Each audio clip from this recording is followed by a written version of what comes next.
Hi friends, hi. അപ്പോൾ എല്ലാവർക്കും good evening. നമുക്ക് വീഡിയോയിലേക്ക് പോവാം. അതിന് മുൻപ് 9ാം ക്ലാസ്സിൻ്റെ എക്സാം ഇങ്ങനെ അടുത്തെത്തിയല്ലേ? അപ്പോൾ നിങ്ങളെല്ലാവരും ടെൻഷൻ അടിച്ച് ഇങ്ങനെ വെയിറ്റ് ചെയ്യായിരിക്കുന്നു വിചാരിക്കുന്നത്. അപ്പോൾ സിലബസ് മാറിയിട്ടുണ്ട്, കുറച്ച് ടഫാണ് സിലബസ്. പോരാത്തതിന് 80 മാർക്കിൻ്റെ എക്സാമാണ് എഴുതുന്നത്. ടൈം മാനേജ് ചെയ്യാൻ വേണ്ടി പറ്റും. അങ്ങനെ ഒരുപാട് കൺഫ്യൂഷൻസും ആയിട്ടായിരിക്കും നിങ്ങൾ നിൽക്കുന്നത്.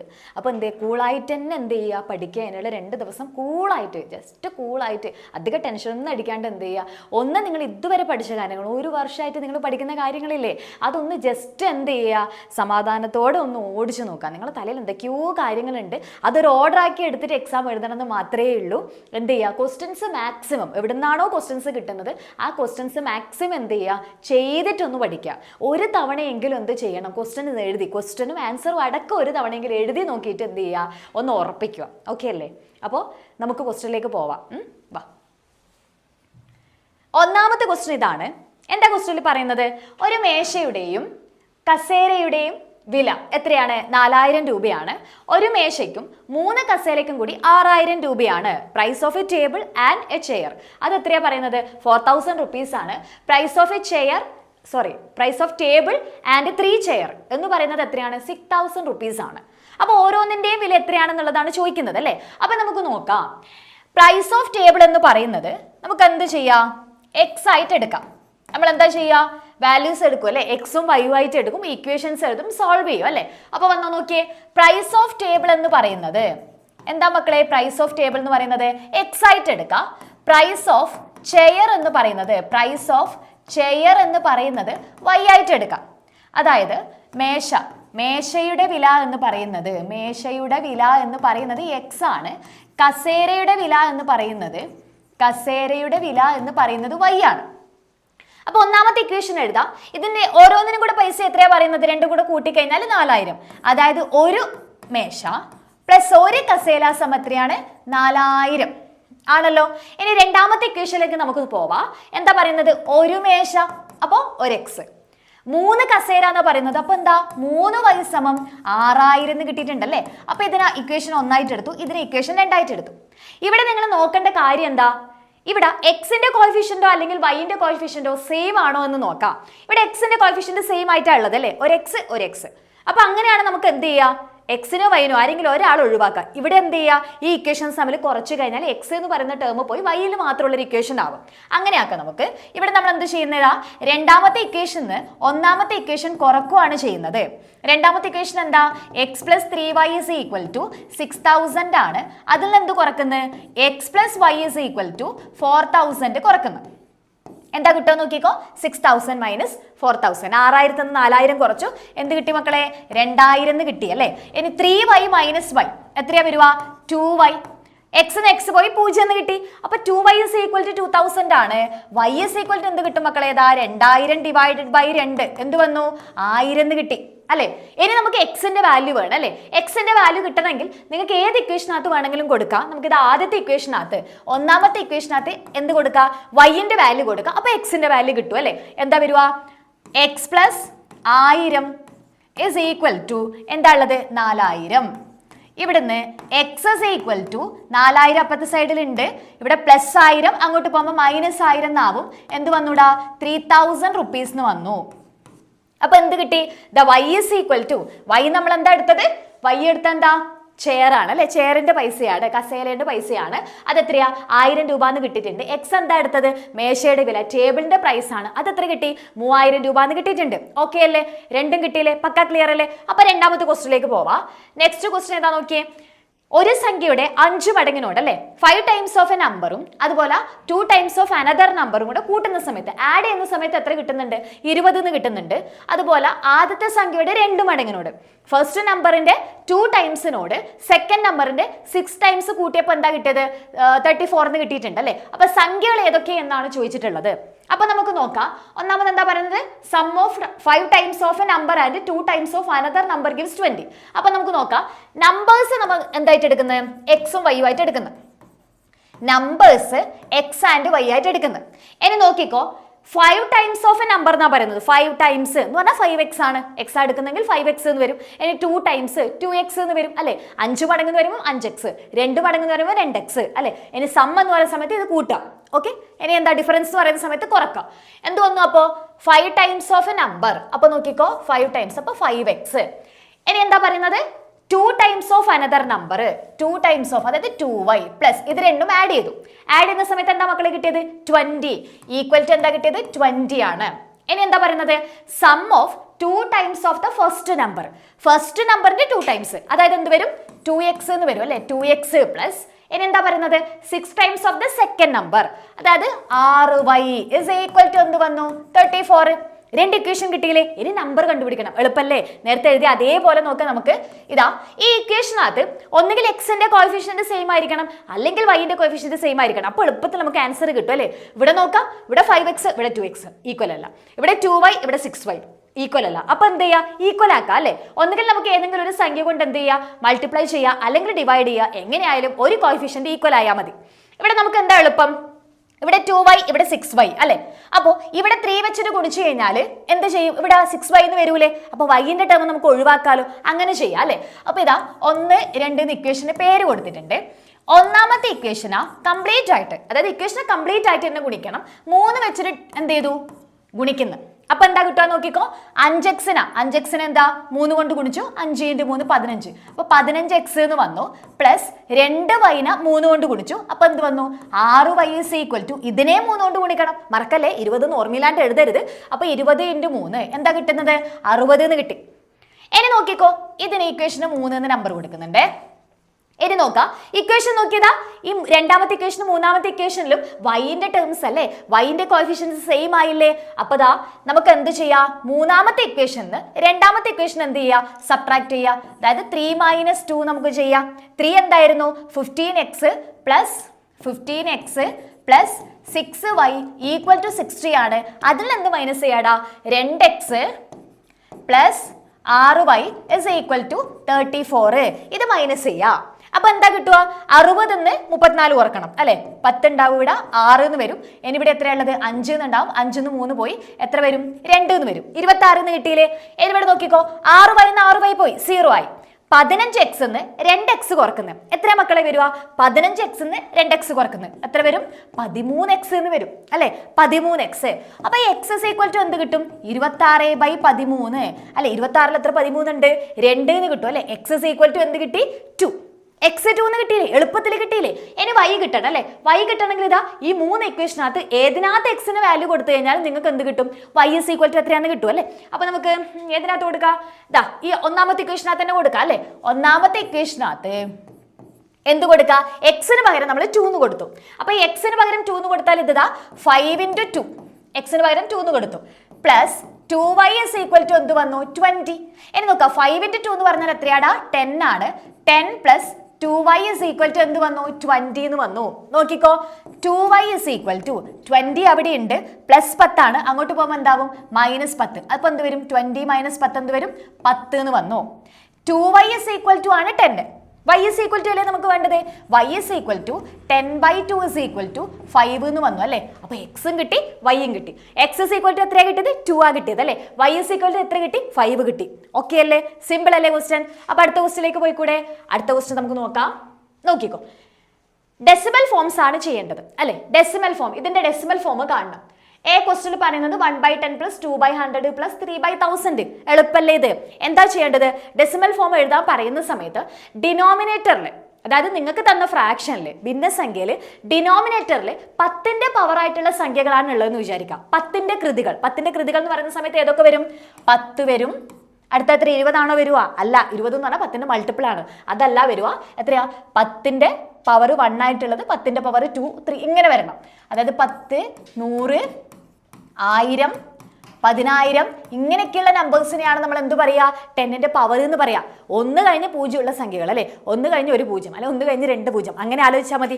ഇതൊക്കെ ഡിനോമിനേറ്ററിൽ വരുന്നതാണെങ്കിൽ എന്ത് ചെയ്താൽ മതി നമ്മൾ മുകളിലുള്ള സംഖ്യ ന്യൂമറേറ്ററിലുള്ള സംഖ്യ അതുപോലെ എഴുതാം. എത്ര 0 ഉണ്ട് താഴെ നോക്കാം ഡിനോമിനേറ്ററിൽ അല്ലെ. അതിന് കണക്കായിട്ട് പോയിന്റിന് ശേഷം ആ സംഖ്യകൾ വരണം. അങ്ങനെയല്ലേ ചെയ്യേണ്ടത്. ദാ എ ക്വസ്റ്റ്യനിൽ വരുന്ന നോക്കിക്കോ 1/10 പ്ലസ് 2/100 പ്ലസ് 3/1000 അല്ലെ. ഇതിനെ നമുക്ക് എന്ത് ചെയ്യാം? ഡെസിമൽ ആക്കിയിട്ട് എഴുതാം. എടാ 1/10 എന്നുള്ളത് എന്താ വരുക? മുകളിലുള്ള സംഖ്യ അതുപോലെ എഴുതി, താഴെ 10 ആണ്, അതായത് ഒരു 0 ആണ് വരുന്നത് അല്ലെ. അപ്പൊ പോയിന്റിന് ശേഷം എത്ര സംഖ്യ വരണം? ഒരു സംഖ്യ വരണം. അപ്പൊ ഇതിനെങ്ങനെ എഴുതാം? 0.1 എന്ന് എഴുതാം. പ്ലസ് രണ്ടാമത്തെ സംഖ്യ നോക്കാം 2/100. മുകളിലത്തെ സംഖ്യ 2 അതുപോലെ എഴുതി, താഴെ നോക്കിയാൽ 2 0 ഉണ്ട്. അപ്പൊ പോയിന്റിന് ശേഷം എത്ര സംഖ്യ വരണം? 2 സംഖ്യ വരണം അല്ലെ. അപ്പൊ എന്ത് വരും? ഇവിടെ 2 സംഖ്യ ഉണ്ടാ, ഒരു സംഖ്യയുള്ളൂ. അപ്പൊ എന്ത് ചെയ്യും? ഒരു 0 കൂടെ ആഡ് ചെയ്യണം അല്ലെ. അതായത് ഇവിടെ 0.02 എന്ന് വരും. ഒരു 0 അങ്ങ് ആഡ് ചെയ്യാം. ഇനി സംഖ്യ കുറവാണെങ്കിൽ 3 സംഖ്യ വേണം, ഒരു സംഖ്യയേ ഉള്ളൂ. അപ്പൊ 2 0 ആഡ് ചെയ്യാം. ഇവിടെ നോക്കിക്കോ, 3 ആണ് സംഖ്യ ഉള്ളത്, 3 അതുപോലെ എഴുതി, 3 0 ഡിനോമിനേറ്ററിൽ ഉണ്ട് അല്ലെ. അപ്പൊ 3 സംഖ്യ വേണം, 3 സംഖ്യ ഇല്ല, ഒരു സംഖ്യയേ ഉള്ളൂ. അപ്പൊ എന്ത് ചെയ്യാ? 2 0 ആഡ് ചെയ്യാം. അതായത് 2 0 ആഡ് ചെയ്തു. കിട്ടിയില്ലേ? ഇനി ഇതെല്ലാം കൂടെ കൂട്ടുന്ന സമയത്ത് എന്ത് കിട്ടും? 0.123 എന്ന് കിട്ടും. ഇത് ആഡ് ചെയ്യാൻ ബുദ്ധിമുട്ടുള്ളവർ നോക്കാം. 0.1 പിന്നെ 0.02 എന്ന് വരും, 0.003 എന്ന് വരും. ആഡ് ചെയ്യുന്ന സമയത്ത് ഇതുപോലെ ഓർഡർ എഴുതുക, പോയിന്റ് ഇങ്ങനെ അടുപ്പിച്ച് വരുന്ന വിധത്തിൽ എഴുതുക. അതിനുശേഷം എന്താ, ബാക്കിയുള്ള സ്ഥലത്ത് നിങ്ങൾ ഇങ്ങനെ 0 ഇട്ട് കൊടുത്തു കഴിഞ്ഞാൽ പ്രശ്നമൊന്നുമില്ല. ഇനി ഇത് ആഡ് ചെയ്യാതാ, 3 എന്ന് കിട്ടും, 2 എന്ന് കിട്ടും, 1 എന്ന് കിട്ടും. 0.123. എളുപ്പല്ലേ? സിമ്പിൾ അല്ലേ? അപ്പൊ ബി ക്വസ്റ്റ്യൻ ആൻസർ എന്താ? ബി ക്വസ്റ്റ്യൻ ആൻസർ എന്താന്ന് പറഞ്ഞേ? ബി ക്വസ്റ്റ്യൻ ബി എന്താ വരുക? 0.125നെ 10ന്റെ കൃതികളുടെ വിൽക്രമമായിട്ട് തുകയായിട്ട് എഴുതണം അല്ലെ. അപ്പൊ അതാ നിങ്ങളുടെ കയ്യിലുള്ളത് 0.125. ഓക്കെ, അപ്പൊ എന്തെഴുതണം? സം ഓഫ് ഫ്രാക്ഷൻ ആയിട്ട് എഴുതണം അല്ലെ. എങ്ങനെ എഴുതുക? 0.1 എങ്ങനെ എഴുതാ? 0.1നെ നമ്മൾ എങ്ങനെ എഴുതും? 1/10 അല്ലെ. പ്ലസ് ഇനി 0.125 ആണ്, പിന്നെ 2 ആണ് വരുന്നത്. അപ്പൊ എന്തേലും 2/100, 100ന്റെ പ്ലേസ് ആണ്. പ്ലസ് അടുത്ത എന്താ വരിക? 5/1000. ഓക്കെ അല്ലേ? അതായത് ഇതിന്റെ പ്ലേസ് നോക്കുന്ന സമയത്ത് നോർമലി നമ്മൾ സംഖ്യ നോക്കുന്ന സമയത്ത് ഇപ്പൊ 123 എന്ന് പറയുന്ന സംഖ്യ നമ്മൾ ഇവിടുന്ന് ഇങ്ങോട്ടേക്ക് എണ്ണുവാണ്. അതായത് 1ന്റെ പ്ലേസ്, 10ന്റെ പ്ലേസ്, അതുപോലെ എന്താ 100ന്റെ പ്ലേസ്, 1000 ഇങ്ങനെ വരും അല്ലെ. പക്ഷേ ഡെസിമൽ നമ്പേഴ്സ് നോക്കുന്ന സമയത്ത് നമ്മളിതാ പോയിന്റിന് ശേഷം ഫസ്റ്റ് നമ്പർ എന്ന് പറയുന്നത് 1/10 ആയി ഇത് പ്ലേസ്. ഇത് എത്രയായിരിക്കും? 1/100 ആണ് ഇതിന്റെ പ്ലേസ് വരിക. ഇവിടെ എത്ര വരിക? 1/1000, അടുത്തത് 1/10000, അങ്ങനെ പോവാം അല്ലെ. അപ്പൊ സംഖ്യ ഏതാന്ന് നോക്കുക. ഇവിടെ 1 ആയതുകൊണ്ട് 1/10, ഇവിടെ 2 ആയതുകൊണ്ട് 2/100, ഇവിടെ 5 ആയതുകൊണ്ട് 5/1000. ഓക്കെ അല്ലേ? ക്ലിയർ അല്ലേ? അടുത്ത ക്വസ്റ്റ്യനിലേക്ക് പോയിക്കൂടെ? അടുത്ത ക്വസ്റ്റ്യൻ നോക്കാം. ഇതാ ഇവിടെ ഒരു ഫിഗർ തന്നിട്ടുണ്ട്. അതായത് ഇവിടെ AD എന്ന് പറയുന്ന ലൈനും PS എന്ന് പറയുന്ന ലൈനും 4 പാരലൽ ലൈൻസിനെ ഇങ്ങനെ ഡിവൈഡ് ചെയ്തിട്ടാണ് പോകുന്നത് അല്ലെ. അപ്പൊ നമ്മൾ പഠിച്ചിട്ടുണ്ട് 3 or more പാരലൽ ലൈൻസിനെ കട്ട് ചെയ്യുന്ന ഏത് 2 ലൈൻസും അല്ലെ, 1 or 2 എത്ര ലൈൻസ് കട്ട് ചെയ്ത് പോകുന്നുണ്ടെങ്കിലും ആ ലൈൻസ് എല്ലാം എങ്ങനെയായിരിക്കും? സെയിം റേഷ്യോയിലായിരിക്കും എന്ന് പഠിച്ചിട്ടില്ലേടാ? ആണല്ലോ. അപ്പൊ ആ കൺസെപ്റ്റ് വെച്ചിട്ടാണ് നമ്മൾ ഇതിന്റെ ആൻസർ ചെയ്യാൻ പോകുന്നത്. ഇവിടെ നോക്കിക്കോ, ഇവിടെ കാര്യങ്ങളൊക്കെ തന്നിട്ടുണ്ട്. ആ തന്ന കാര്യങ്ങളൊക്കെ ഇതാ ഫിഗറിലുണ്ട്. ഈ ഫിഗറിനകത്ത് നോക്കിയതാ AB എന്ന് പറയുന്നത് 2 സെന്റിമീറ്റർ, BC എന്ന് പറയുന്നത് 3 ആണ്, CD എന്ന് പറയുന്നത് 4 ആണ്. ഇവിടെ PQ 6 എന്ന് തന്നിട്ടുണ്ട്. QR-ഉം RS-ഉം കാണണം. അതാണ് നമ്മുടെ ക്വസ്റ്റ്യൻ എന്ന് പറയുന്നത്. QR കാണണം, RS കാണണം. അപ്പൊ നമുക്ക് ആ റേഷ്യോ ഒന്ന് എഴുതിയാലോ? അതായത് ഇവിടെ നോക്കിക്കോ, AB/BC അല്ലെങ്കിൽ ഇവിടെ നോക്കിക്കോ AB/BC എന്ന് പറയുന്നത് ഏതിന് ഈക്വൽ ആയിരിക്കും? ഇവിടെയുള്ള കട്ട് ചെയ്യുന്ന റേഷ്യോയും ഇവിടെ കട്ട് ചെയ്യുന്ന റേഷ്യോയും സെയിം ആണ് അല്ലെ. അപ്പൊ നോക്കിക്കോ, AB/BC എന്ന് പറയുന്നത് PQ/QR-ന് ഈക്വൽ അല്ലേ? PQ/QR-ന് ഈക്വൽ ആണെന്ന് പറയാൻ വേണ്ടി പറ്റും. ഇനി വാല്യൂസ് നമുക്ക് കൊടുക്കാം. ഇവിടെ ABക്ക് പകരം 2 ഉണ്ട്, അപ്പൊ 2:BCക്ക് പകരം 3 എന്നുണ്ട്, ഈക്വൽ ടു PQന് പകരം എന്താ? 6:QR. അതുപോലെ എഴുതി. QR അതിന്റെ വാല്യൂ തന്നിട്ടില്ല, QR ആണ് നമുക്ക് കണ്ടുപിടിക്കേണ്ടത് അല്ലെ. ഇവിടെ നിന്നാ ഈ റേഷ്യോനാ 2:3 നമുക്ക് 2/3 എന്ന് എഴുതാം അല്ലെ. അതായത് A/B നമുക്ക് എന്താ എഴുതാം?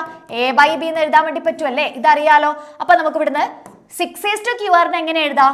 6/QR എന്ന് എഴുതാം. ഇനി ഇവിടെ ശ്രദ്ധിക്കേണ്ട കാര്യം, നമുക്ക് വേണ്ടത് QR ആണ് അല്ലെ. അതായത് 2 റേഷ്യോസ് സെയിം ആണ്. ഇപ്പോ A/B is equal to C/D ആണെന്ന് വിചാരിക്കാം. അപ്പൊ ഇവിടുന്ന് എങ്ങനെ എഴുതാം? നമുക്ക് A/B is equal to C/D എന്ന് എഴുതാലോ. ഇങ്ങനെ 2 റേഷ്യോസ് സെയിം ആണെങ്കിൽ നമ്മൾ അതിനെ പ്രപ്പോർഷൻ എന്നൊക്കെ പഠിച്ചിട്ടുണ്ട് അല്ലേ. ഇവിടെ നോക്കുക, ഇവിടുന്ന് ക്രോസ് മൾട്ടിപ്ലൈ ചെയ്ത് കഴിഞ്ഞാൽ എന്തായിരിക്കും? ഈക്വൽ ആയിരിക്കും. അതായത് A/D is equal to B/C ആയിരിക്കും. ഇത് ഇമ്പോർട്ടന്റ് ആണ്. ഇത് ഓർമ്മയില്ലെങ്കിൽ നമുക്ക് ഈ ക്വസ്റ്റ്യൻ ചെയ്യാൻ പറ്റൂല. നോക്കിക്കേ, ഇതാ ഇവിടെ നിന്ന് ഇങ്ങനെ ക്രോസ് ചെയ്ത് ഗുണിക്കാം. അതായത് 2 QR എന്ന് പറയുന്നത് ഏതിന് ഈക്വൽ ആയിരിക്കും? 6 × 3ക്ക് ഈക്വൽ ആയിരിക്കും അല്ലെ. ഇനി നോക്കിക്കോ, ഇവിടെ നിന്ന് ക്യു ആർ നമുക്ക് വേണ്ടത് അല്ലേ. ഇൻറ്റു 2 അപ്പുറത്തേക്ക് എടുക്കുമ്പോൾ എന്താവും, ഡിവൈഡഡ് ബൈ 2. അതായത് Q R is equal to 6 × 3 divided by 2 എന്ന് വരും. ഓക്കെ അല്ലേ, ഓക്കെ അല്ലേ. ദാ 2 × QR 6 × 3. ഇനി 6 × 3 അല്ലെങ്കിൽ എന്ത് ചെയ്യുക, ഇവിടുന്ന് 6/2 എന്ന് പറയുന്നത് 3 ആണ്. 3 × 3 9 എന്ന് കിട്ടും. അല്ലെങ്കിൽ 6 3 18, 18/2 9. എങ്ങനെയായാലും 9 തന്നെയാണ് answer. QR is equal to 9 എന്ന് കിട്ടി. ഇനി അടുത്ത നിങ്ങളോട് എന്താ ചോദിച്ചത്, RS ഇസ് ഈക്വൽ ടു എത്രയാണെന്നുള്ളത് വേണം, ആണല്ലോ. RS ഇസ് ഈക്വൽ ടു ഇപ്പുറത്തെ എഴുതാ, RS ഇസ് ഈക്വൽ ടു എത്രയാണെന്നുള്ളതാണ് ക്വസ്റ്റ്യൻ. ഇവിടെ നോക്കിക്കേ, ഇതിനകത്ത് രണ്ടാമത്തെ റേഷ്യോ അതായത് BC/CD എന്ന് പറയുന്നത് എത്രയാണ് നമുക്ക് എഴുതിക്കൂടെ, BC/CD ഈക്വൽ ടു QR/RS ആണ്. അപ്പോൾ BC/CD is equal to QR/RS. അതിനകത്ത് വാല്യൂസ് തന്നത് നിങ്ങൾ നോക്കിയേ, BC/CD is equal to QR/RS. BC 3 4 തന്നിട്ടുണ്ട്, അപ്പുറത്ത് QR ഇപ്പൊ എത്ര കിട്ടി, 9 തന്നിട്ടുണ്ട് അല്ലേ. അപ്പൊ 3 4 9 നോക്കിക്കോ, 3/4 equal to 9/RS. RS equal to എത്രയാണെന്നാണ് വേണ്ടത്, നേരത്തെ എഴുതി അതേപോലെ തന്നെയല്ലേ റേഷ്യോ ഇരിക്കുന്നത്. അപ്പൊ ഇതാ ക്രോസ് ചെയ്ത് ഗുണിക്കാൻ എന്ത് വരും, 3 × RS ഈക്വൽ ടു 9 × 4 എന്ന് വരും. ഓക്കെ അല്ലേ. ഇനി ഇതാ ഇൻറ്റു 3 ഇങ്ങോട്ട് പോകുമ്പോൾ എന്താ ഇവിടെ, ഡിവൈഡഡ് ബൈ 3. അപ്പോൾ RS is equal to 9 × 4 divided by 3 എന്ന് വരും. ഇനി ഇവിടെ നോക്കിക്കോ, 3 അല്ലേ, 9നെ 3 വെച്ച് കട്ട് ചെയ്ത് കഴിഞ്ഞാൽ എന്ത് വരും, 3 എന്ന് വരും. ഇവിടെ 1 എന്ന് വരും. അപ്പോൾ 3 × 4 എത്ര വരും, 12 എന്ന് വരും. അതായത് RS ഇസ് ഈക്വൽ ടു എന്ത് കിട്ടും, 12 എന്ന് കിട്ടും. ക്ലിയർ അല്ലേ, ക്ലിയർ അല്ലേ ഈ ക്വസ്റ്റ്യൻ, ബുദ്ധിമുട്ടൊന്നുമില്ലല്ലോ. ഓക്കെ അല്ലേ. അപ്പോൾ അതാ ഒരു ക്വസ്റ്റ്യൻ കൂടെ നമുക്ക് പറഞ്ഞാലോ. പാരലൽ ലൈൻസ് തന്നെ വരുന്ന ഒരു ക്വസ്റ്റ്യൻ ആണ്. ഈ ക്വസ്റ്റ്യൻ വായിക്കുന്നതിന് മുമ്പ് ഒരു കൺസെപ്റ്റ് ഞാൻ പറയാം. ഇവിടെ ഇതാ 2 പാരലൽ ലൈൻസ് തന്നിട്ടുണ്ട്. AB-യും C-യും പാരലൽ ലൈൻസ് ആണെന്ന് തന്നിട്ടുണ്ട്. അപ്പോൾ ഇതാ ഇവിടെ ഈ പാരലൽ ലൈൻസിന്റെ ഇടയിൽ 3 ത്രികോണങ്ങളും തന്നിട്ടുണ്ട്. ഇവിടെ ചോദിക്കുന്ന ക്വസ്റ്റ്യൻ ആണ്, ഇതിനകത്ത് തുല്യ പരപ്പളവുള്ള 2 ത്രികോണങ്ങളുടെ പേര് എഴുതാനേ പറഞ്ഞിട്ടുള്ളൂ. ഈക്വൽ ഏരിയയുള്ള 2 ട്രയാങ്കിൾ എഴുതണം. നമുക്കൊന്ന് നോക്കാം എന്താ നമ്മുടെ കൺസെപ്റ്റ്. ഇതാ ഞാനിവിടെ 2 പാരലൽ ലൈൻസ് വരച്ചിട്ടുണ്ട്. ഈ പാരലൽ ലൈൻസിന്റെ ഇടയിൽ ഇതാ സെയിം ബേസ് ഉള്ള കുറേ ട്രയാങ്കിൾ ഞാൻ ഇങ്ങനെ വരക്കുകയാണ്. ഈ ട്രയാങ്കിളിന്റെ ഒക്കെ പ്രത്യേകത എന്തായിരിക്കും, ഇതിനൊക്കെ എന്തായിരിക്കും, സെയിം ഏരിയ ആയിരിക്കും അല്ലെ, ഏരിയ ആയിരിക്കും. അതായത് ഇവിടെ നോക്കിക്കോ, സെയിം ബേസ്. ഇതിന്റെ ഒക്കെ തേർഡ് വെർട്ടെക്സ് എന്ന് പറയുന്നത് ബേസിന് പാരലൽ ആയിട്ടുള്ള ലൈനിലാണ് ഇരിക്കുന്നത്. അങ്ങനെയാണെങ്കിൽ അതിനൊക്കെ എന്തായിരിക്കും, അങ്ങനെ വരയ്ക്കുന്ന എല്ലാ ത്രികോണങ്ങൾക്കും ഏരിയ എന്തായിരിക്കും മക്കളെ, ഈക്വൽ ആയിരിക്കും അല്ലെ. ഏരിയ എന്ന് പറയുന്നത് ഹാഫ് BH എന്ന് പറയുന്നതാണ് ഇക്വേഷൻ. അതായത് ബിയും സെയിം ആണ്, എച്ചും സെയിം ആണ് അല്ലെ. ഇതിന്റെ ഒക്കെ ഹൈറ്റ് സെയിം ആയിരിക്കും അല്ലെ, പാരലൽ ലൈൻ എന്ന് പറയുന്ന സമയത്ത് ഹൈറ്റ് സെയിം ആയിരിക്കും. അങ്ങനെയാണ് ഇതിന്റെ ഒക്കെ ഏരിയ എന്താവുന്നത്, ഈക്വൽ ആവുന്നത്. അപ്പൊ നിങ്ങൾ നോക്കേണ്ട കാര്യം ഇത്രയേ ഉള്ളൂ, സെയിം ബേസ് ആയിരിക്കണം. അതുപോലെ എന്താ, തേർഡ് വെർട്ടെക്സ് വരയ്ക്കുന്ന ത്രികോണങ്ങളുടെ എല്ലാം തേർഡ് വെർട്ടെക്സ് ബേസിന് പാരലൽ ആയിട്ടുള്ള വരയിലും ആയിരിക്കണം. ഒരേ പാദവും പാദത്തിന് സമാന്തരമായ വരയിലാണ് മൂന്നാമത്തെ മൂല ഇരിക്കുന്നതും എങ്കിൽ ആ ത്രികോണങ്ങൾക്കെല്ലാം എന്തായിരിക്കും മക്കളെ, ഒരേ പരപ്പളവായിരിക്കും ആണല്ലോ. അപ്പൊ ഈസി ആയിട്ട് കണ്ടുപിടിച്ചൂടെ. AB എന്ന് പറയുന്നതാണ് ഈ 3 ത്രികോണങ്ങളുടെയും ബേസ് ഇരിക്കുന്നത്. ബേസിന് പാരലൽ ആയിട്ടുള്ള ലൈനിലാണ്, അതായത് ഇവിടെ തന്നിട്ടുണ്ട് AB-യും C-യും പാരലൽ ആണെന്ന് തന്നിട്ടുണ്ട്. ബേസിന് പാരലൽ ആയിട്ടുള്ള ലൈനിലാണ് എന്തിരിക്കുന്നത്, ഇതിന്റെ മൂന്നാമത്തെ വെർട്ടെക്സ് ഇരിക്കുന്നത്.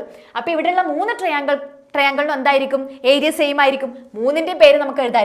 രണ്ടെണ്ണേ ചോദിച്ചിട്ടുള്ളൂ, ഞാൻ ഇവിടെ 3 എഴുതുന്നുണ്ട്. ഒന്നെന്താ, ട്രയാങ്കിൾ ABC ആണ്.